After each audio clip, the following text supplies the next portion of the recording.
ZV's thoughts on his second round of SFF by ZV Mauschowitz, November 20th, 2024. Previously, long-term charities. Apply for SFF funding. ZV's thoughts on SFF. There are lots of great charitable giving opportunities out there right now. I recently had the opportunity to be a recommender in the Survival and Flourishing Fund for the second time. As a recommender, you evaluate the charities that apply and decide how worthwhile you think it would be to donate to each of them according to John Talon's charitable goals, and this is used to help distribute millions in donations from John Talon and others. The first time that I served as a recommender in the Survival and Flourishing Fund, SFF, was back in 2021. I wrote in detail about my experiences then. At the time, I did not see many great opportunities, and was able to give out as much money as I found good places to do so. How the world has changed in 3 years. This time I found an embarrassment of riches. Application quality was consistently higher. There were more than twice as many applications, and essentially everyone is looking to scale their operations and their spending. Thus, this year there will be 2 posts. This post contrasts between this experience and my first experience in 2021. The other post will be an extensive list of charities that I believe should be considered for future donations, based on everything I know, including the information I gathered at SFF, if and only if your priorities and views line up with what they offer. It will be a purely positive post, in that if I don't have sufficiently net helpful things to say about a given charity, or I believe they wouldn't want to be listed, I simply won't say anything. I've tried to already reach out to everyone involved, but if your charity was in SFF this round, and you either would prefer not to be in the post or you have new information we should consider or share, please contact me this week. This first post will contain a summary of the process and stand on its own, but centrally, it is a delta of my experiences versus those in 2021. Table of Contents. 1. How the S process works in 2024. 2. Quickly, there's no time. 3. The speculation grant filter. 4. Hits-based giving and measuring success. 5. Fair compensation. 6. Carpe diem. 7. Our little corner of the world. 8. Well. If it isn't the consequences of my own actions. 9. A man's reach should exceed his grasp. 10. Conclusion. How the S process works in 2024. Note that the speculation grant steps were not present in 2021. 1. Organizations fill out an application. 2. That application is sent to a group of speculation grantors. 3. The speculation grantors can choose to grant them money. If they do, that money is sent out right away, since it is often time-sensitive. 4. All applications that get $10,000 or more in speculation grants proceed to the round. Recommenders can also consider applications that didn't get a speculation grant or that came in late but they don't have to. 5. The round had 12 recommenders, 6 main track, 3 fairness, and 3 freedom. 6. You have 3 to 4 meetings for 3 hours each to discuss the process and applications with members of your track and a few people running the process. 7. Before and between these meetings you read applications. Investigate as you deem appropriate, including conducting interviews. Evaluate the value of marginal dollars being allocated to different places and adjust those ratings. 8. John Talon and other funders decide which recommenders will allocate how much money from the round. 9. The money is allocated by cycling through recommenders. Each gives their next $1,000 to the highest value application, based on their evaluations and where money has gone thus far, until each recommender is out of cash to give. Thus, everyone's top priorities always get funded, and what mostly matters is finding a champion or champions that value you highly. 10. If money is given to organizations that already got speculation grants, they only get additional funds to the extent the new amount exceeds the speculation grants. 11. Feedback is given to the organizations and the money is announced and distributed. Speculation grantors get further funds based on how those in the main round evaluated their speculation grants. If the main round recommenders thought the grant was high value, you get your money back or even more. Or 1. John Tallon chooses recommenders and has a slate of speculation grantors. 2. Organizations apply for funding. 3. Speculation grantors evaluate applications and perhaps give money. 4. Recommenders evaluate applications that got money from speculation grants. 5. Recommenders create evaluation functions for how much dollars are worth on different margins to different organizations, discuss and adjust. 6. John Tallon and other funders set who gets to give away how much money. 7. System allocates funds by having recommenders take turns allocating $1,000 to the highest value target left on their board. 8. Money is donated. 9. Hopefully good things. 10. Speculation grant funds are replenished if recommenders like the choices made. Quickly, there's no time. You are given well over 100 charities to evaluate, excluding those that did not get a speculation grant, and you could yourself recruit others to apply as I did in 2021. There are several times more charities than there were last round in 2021 when time was already tight and average quality has gone up, but your time available is the same as before. On the order of $1 million is on the line from your decisions alone. Claude helped, but it only helps so much. I assume most everyone spent substantially more time on this than the amount we committed to spending. That was still not remotely enough time. You are playing blitz chess, whether you like it or not. You can do a few deep dives, but you have to choose where and when and how to focus on what matters. We all did our best. For the majority of organizations, I read the application once, selectively looked at links and documents offered, decided the chance they would hit my bar for funding was very low given my other options, and then evaluated them as best I could based on that, since the process has one recommender who is the average of everyone's rankings, so your evaluations all matter, and that pretty much had to be it. For others, I did progressively more diligence, including emailing contacts who could provide diligence, and for a number of organizations I had a phone call to ask questions.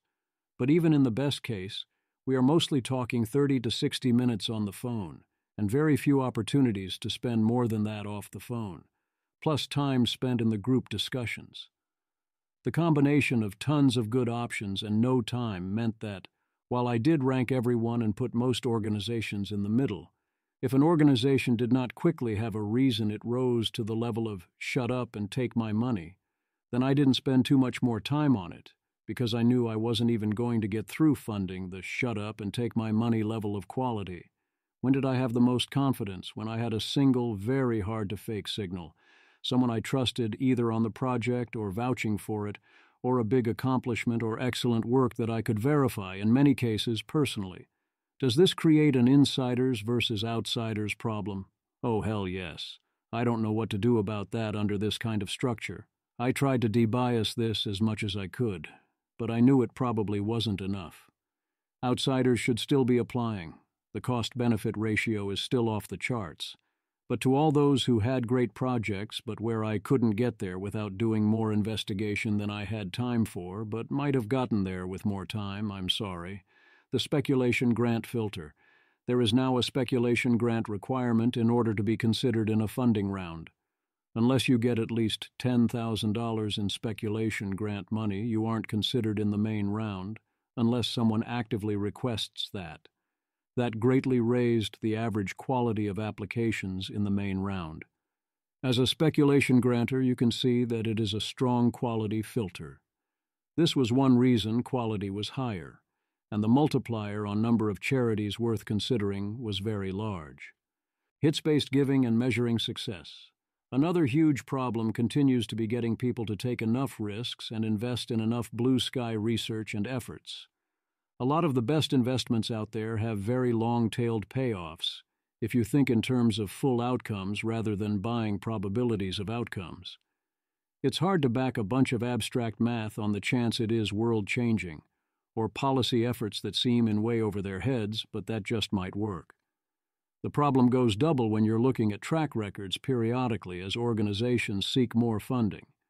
There's a constant pressure to justify your existence, and not that much reward for an outsized success, because a lot of things get fully funded in that sense. A proposed solution is retroactive funding, rewarding people post hoc for big wins.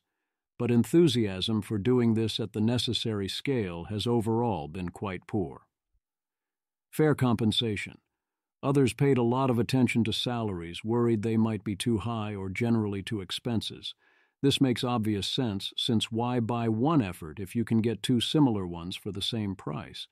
But also in general, I worry more that nonprofit salaries and budgets are too low, not too high, and are not able to either attract the best talent or give the best talent full productivity. They're forced to watch expenses too much. It's a weird balance to have to strike. This is especially true in charities working on AI. The opportunity cost for most involved is very high, because they could instead be working on AI companies. If those involved cared primarily about money, they wouldn't be there, but people do care and need to not take too large a hit. A great recent example was Gwern. On the Dwarkesh podcast, a bunch of people learned Gwern has been living absurdly cheaply, sacrificing a lot of productivity.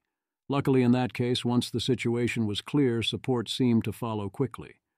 I also strove to pay less attention than others to questions of what was fair for SFF to fund in a given spot, or who else had said yes or no to funding. At some point, you care anyway, though. You do have to use decision theory, especially with other major funders stepping back from entire areas. Carpe diem. Back in 2021, time did not feel short. If there were not good enough opportunities, I felt comfortable waiting for a future date, even if I wasn't in position to direct the decisions involved. Now, in 2024, it feels like time is short. AGI and then ASI could arrive scarily soon. Even if they do not, the regulatory path we go down regarding AI will soon largely be set. Many technical paths will be set, and AI will change many things in other ways. Events will accelerate. If you're allocating for charitable projects in related spaces, I think your discount rate is much higher now than it was 3 years ago, and you should spend much more aggressively.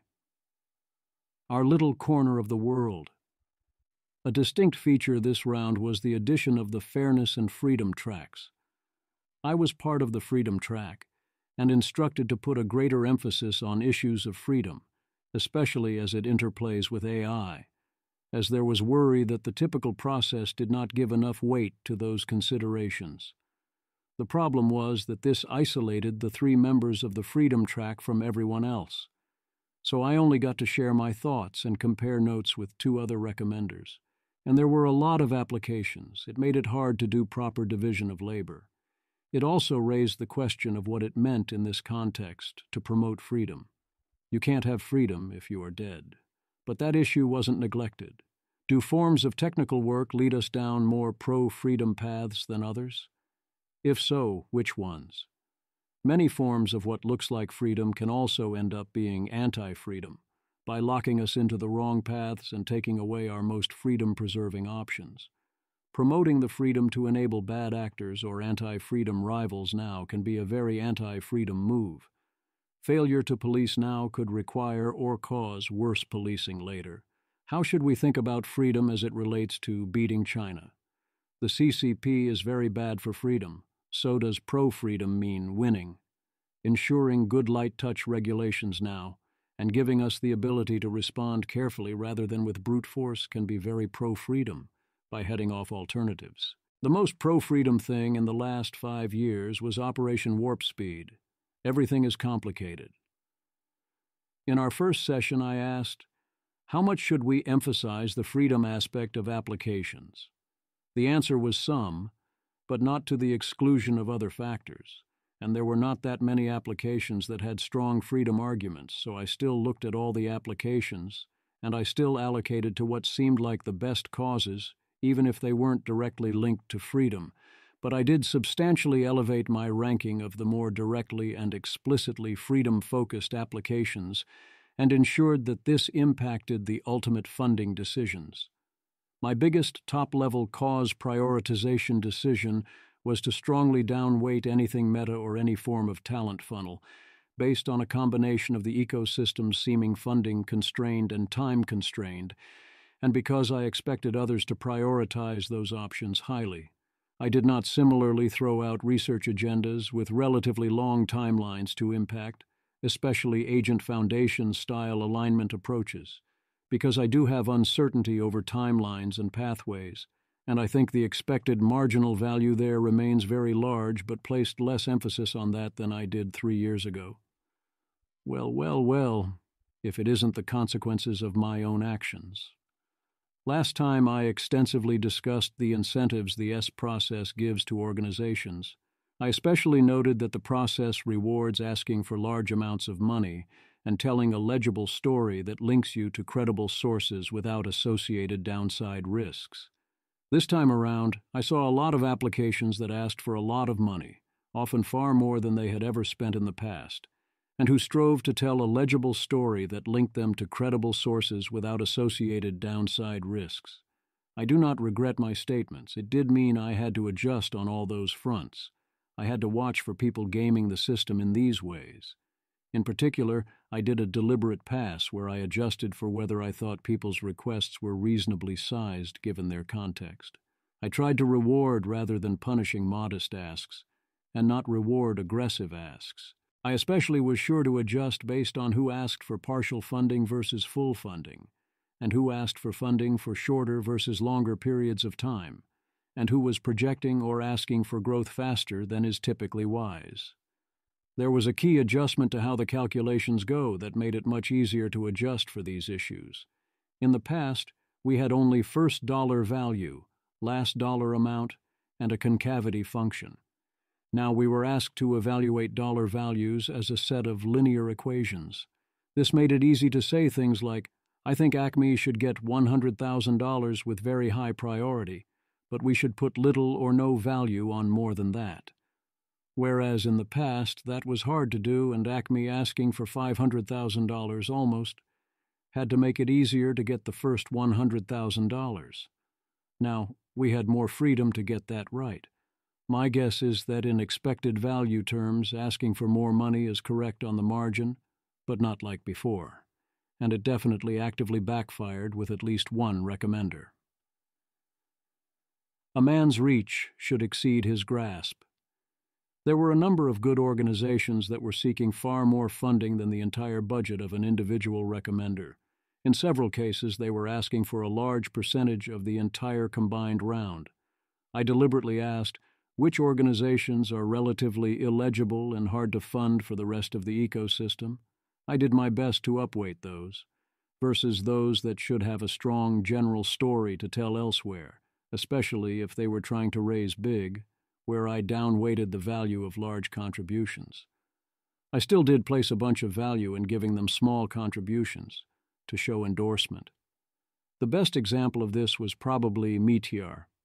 They do great work in providing frontier model evaluations, but everyone knows they do great work including outside of tradition existential risk funding sources, and their budget is rapidly getting larger than SFF's, so I think it's great to find them more money, but I wanted to save my powder for places where finding a substitute would be much harder. Another example would be Miri of Eliezer Yudkowsky fame. I am confident that those involved should be supported in doing and advocating for whatever they think is best, but their needs exceeded my budget and the cause is at this point highly legible. Thus, if you are looking to go big and want to be confident you have made a solid choice to help prevent existential risks from AI or from biological threats, or in one case nuclear war, that can absorb large amounts of funding, you have many good choices. Conclusion. If this seems like an incomplete collection of thoughts, it is again because I don't want to be restating things too much from my previous overview of the S process. There were a lot of worthwhile individual charities that applied to this round, including many that ultimately were not funded. Again, there will a second post next week that goes over individual charities. If your charity was in SFF and you either actively do not wish to be included or have new information on your situation, including major changes in funding needs, you can reach out to me, including at Less Wrong or Twitter.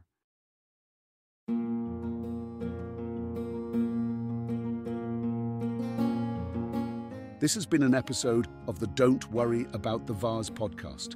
If you enjoyed this podcast, please visit thezv.substack.com to support the author. If you enjoy having AI-narrated episodes, please note this is a listener-supported podcast. To receive new posts and support the cost of creation, consider becoming a subscriber at dwatvpodcast.substack.com. Thanks for listening.